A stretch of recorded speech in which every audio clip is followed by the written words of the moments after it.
মায়াধ্বনি TV, সত্য প্রকাশে আপোষহীন। أعوذ بالله من الشيطان الرجيم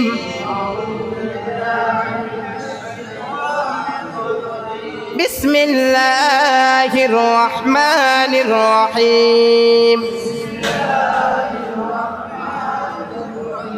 قل هو الله أحد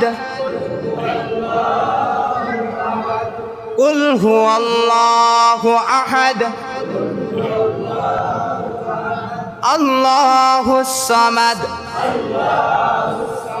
لم يلد ولم يولد ولم يكن له كفوا أحد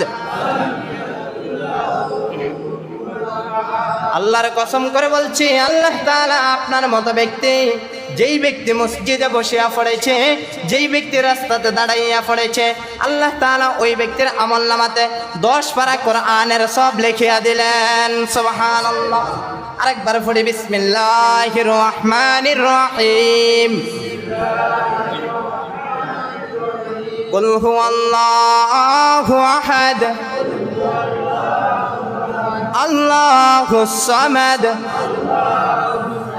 লাম ইয়ালিদ ওয়া লাম ইউলাদ ওয়া লাম ইয়াকুন লাহু কুফুয়ান আহাদ। আল্লাহর কসম করে বলছি, 20 পারা কোরআন শরীফ যেই ব্যক্তি পড়েছে, ওই পরিমাণ আপনার আমলনামাতে আল্লাহ তাআলা লিখিয়া দেয়। সুবহানাল্লাহ। বিসমিল্লাহির রহমানির রহিম। কুল হুয়াল্লাহু আহাদ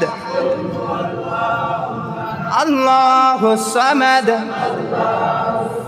লাম ইয়ালিদ ওয়া লাম ইউলাদ ওয়া লাম ইয়াকুন লাহু কুফুয়ান আহাদ।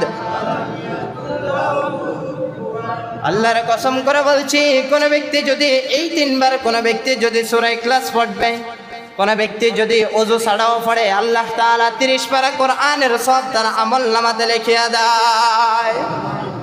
আর কোন ব্যক্তি যদি রাস্তার মাধ্যমে দাঁড়াইয়াও এই আয়াতগুলা পড়ে, মসজিদে বসেও যদি এই আয়াত পড়ে, গাড়িতে বসেও যদি পড়ে, বাড়িতে যাইয়াও যদি পড়ে, আল্লাহ তাআলা তার আমলনামাতে 1 খতম কোরআন শরীফের নেকি লিখিয়া দেয়। সহজ আছে কি নাই? সূরা ইখলাস কি সহজ না কঠিন?